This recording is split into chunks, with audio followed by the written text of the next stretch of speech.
Captain Mar-Vell is hitting the big screen, and provided that you aren't one of the small group of people who have been bombing the audience reviews for this movie, odds are you're pretty excited to see it, at least I'd assume so if you're watching this video. But how much do you personally really know about the Marvel Cinematic Universe's newest Avenger? Well, lucky for you, this video should help fill in any gaps in your knowledge as we explore the comic book origins of Carol Danvers, aka Captain Mar-Vell. Can't get enough film theories? Then check out our friends over on Behind the Screen for even more theories, lists, and everything film. Couple of things before we dive in here. First off, we will be taking a look at the mainline 616 version of the character. Sorry, Ultimate Universe fans. Secondly, we won't be doing too much of a deep look at her actual powers since we already did an entire video about that topic. I would highly recommend you check that out after watching this video. There'll be a link in the description to help you out with that. And I can say with almost absolute certainty that what you watch here won't really entirely line up with what we get on the big screen. Still though, it's always good to know a little bit more about the character. Okay, now let's get to it. Carol Danvers, created by writer Roy Thomas and artist Gene Colan, first appeared in Marvel Superheroes number 13 in March of 1968, where she served as a sort of companion to the Kree warrior Mar-Vell. As for her in-comic origins, Carol Danvers was born to Naval Officer Joe Danvers Sr. and Marie Danvers, aka Mar-Vell, a Kree champion who found herself stranded on Earth after her ship was blown off course and landed in Boston, Massachusetts. Carol's birth name was actually Kar-El, which was Kree for champion, though she went by Carol in order to fit in on Earth, since, you know, having an alien-sounding name isn't exactly inconspicuous. Plus, think about all the kids who would make fun of somebody with a name like that, because, you know, kids can be really mean. And her childhood was not easy, not by a long shot. Her father was abusive towards her older half-brothers, Stevie and Joe Jr., and rarely held her in any sort of high regard. He couldn't bring himself to view women as equals to men, to such a degree that when it came time to send one of his children off to college, Joe Sr. sent Stevie as opposed to Carol despite her superior grades. As soon as she turned 18, Carol left her father behind and joined the United States Air Force as a means of paying her own way through college. During her time in the Air Force, Carol served honorably alongside the likes of other notable Marvel heroes, such as Nick Fury, Logan, aka Wolverine,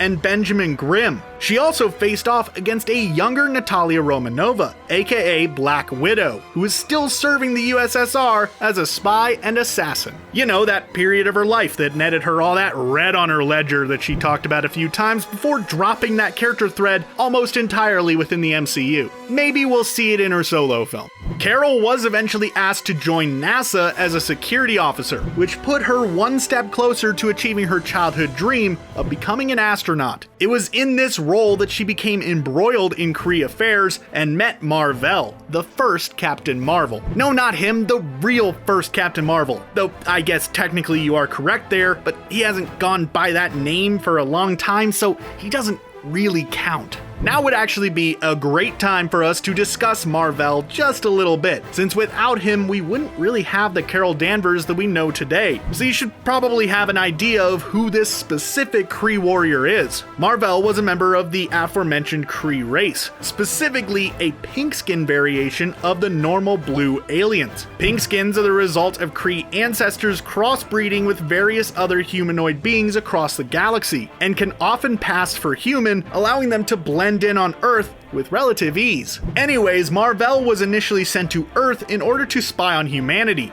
with the sole purpose of trying to figure out if the young race was a threat to the Kree Empire. He assumed the identity of a recently deceased scientist named Walter Lawson and watched humanity in secret, occasionally donning his Kree uniform in order to protect the people he was observing. Kinda sounds like a bad idea on paper. Hey, I'm supposed to be here on a covert mission. How about I don my standard issue military uniform and do a bunch of showy heroics? That'll not draw any attention to me at all. Not a great plan. During his heroics, he also proclaimed himself Captain Mar-Vell, which people misheard as Captain Mar-Vell, and the name stuck. In addition to his growing affection for humanity, which kind of got in the way of the, spying on them and stuff, Mar-Vell also faced trouble in the form of his overly jealous superior officer, Jaan Raghav, who, fun fact, is being played by Jude Law in Captain Marvel. Guess we know who the villain will more than likely be. Jaan Raghav served as a thorn in Mar-Vell's side for quite a long time, and even tried to have Carol Danvers taken out permanently while she was working as Mar-Vell's ally during her time at NASA. Mar-Vell did go on to have a long career as a superhero in the Marvel Universe, spanning from the 1960s all the way through the early 2010s. But we'll get to the end of his run as Captain Marvel in a little bit. For now, let's jump back over to Carol's story. During one particularly nasty confrontation with Jaan Raghav, Carol was knocked into a damaged Kree device that altered her already half-Kree genetics, turning her into a superhuman being, though she wasn't immediately aware of this change. After the event, Carol's career began to plummet downward to such a degree that she just straight up resigned from NASA, and instead wrote a tell-all book about her experiences working for the agency. This book stirred up quite a bit of controversy, as tell-all books tend to do, and brought her a fair bit of fame. She used her notoriety to land a job working for Women Magazine, an offshoot of the Daily Bugle focused on a female demographic with easily the most bland and boring title ever. Around this same time, Carol began having blackouts, during which she would transition from her normal personality to a full-on Kree warrior, complete with swanky uniform and everything. Once she became aware of these blackouts and her fragmented mental state, she sought out aid, which eventually came to her in the form of the extra-dimensional Hecate and the Kree warrior Ronan the Accuser, both of whom ultimately wound up helping her piece her mind back together, whether they wanted to or not. She then took on the name Miss Marvel, after Mar-Vell, and became one of New York's many heroes, working alongside the Defenders, Spider-Man, and of course, the Avengers themselves. She actually wound up becoming a fully fledged member of the Avengers during a period of time where Scarlet Witch took a leave of absence. This time with the Avengers was cut short, however, thanks to an unexpected and bizarre pregnancy brought on by Marcus, the alleged son of Lord Immortus, aka Nathaniel Richards. Marcus tricked Carol into believing that she was in love with him and took her away to his home in the realm of Limbo. She eventually escaped using Immortus's time travel technology and returned to reality. She did not, however, return to the Avengers. She instead moved to San Francisco, hoping a change of scenery would help her get her head straight after the whole Marcus ordeal. It was there that she came into conflict with Rogue, the power-absorbing mutant of X-Men fame, who really just messed Carol up,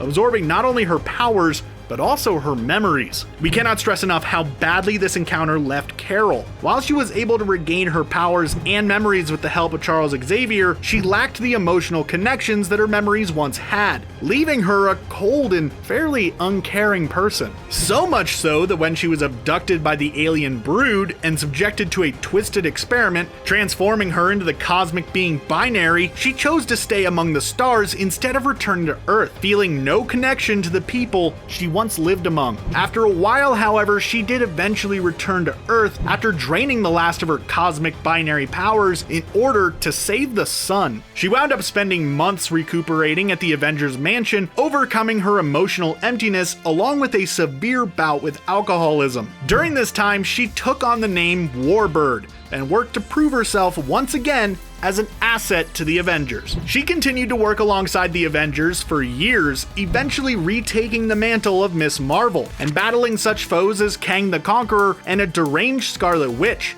At one point, it was discovered that the Phoenix Force was making its way towards Earth, and as a cosmically powered superhero, Carol was one of a select group of heroes sent to try to stop, or at the very least stall, the evil force. During this mission, she encountered a recently resurrected Mar-Vell, who had died a few years before when the Grim Reaper impaled him from behind during a battle. It was revealed that the power that resurrected Mar-Vell was actually connected to the Phoenix Force itself, which was seeking him out in order to reclaim the energy that brought him back. So, in order to save the Kree homeworld of Hala from the oncoming Phoenix Force, Mar-Vell sacrificed himself to stop its death march towards the planet. Seeing this, Carol once again cast aside her Miss Marvel title, and this time took up the mantle of Captain Marvel, a role that she holds to this day. A role that we will now get to see Brie Larson play in Captain Marvel when she brings the iconic heroine to the big screen. And if Kevin Feige is to be believed, which, let's be honest, if we were going to believe anyone, it would probably be him, she is set to be the most powerful hero in the entire Marvel Cinematic Universe. Higher, further, faster, baby. Yes, babe. So there's that. Now all we have to do is wait, which is easily the hardest part. Are you excited for Captain Mar-Vell more now that you know a bit about her comic origins? Let us know down in the comments below. And don't forget, if you like this type of content, you will be sure to love one of our brand new channels, Behind the Screen, where we will go even more in depth about the inner workings of your favorite movies. Go head over there and let them know that we sent you. Thanks for watching, and I hope to see you at the movies.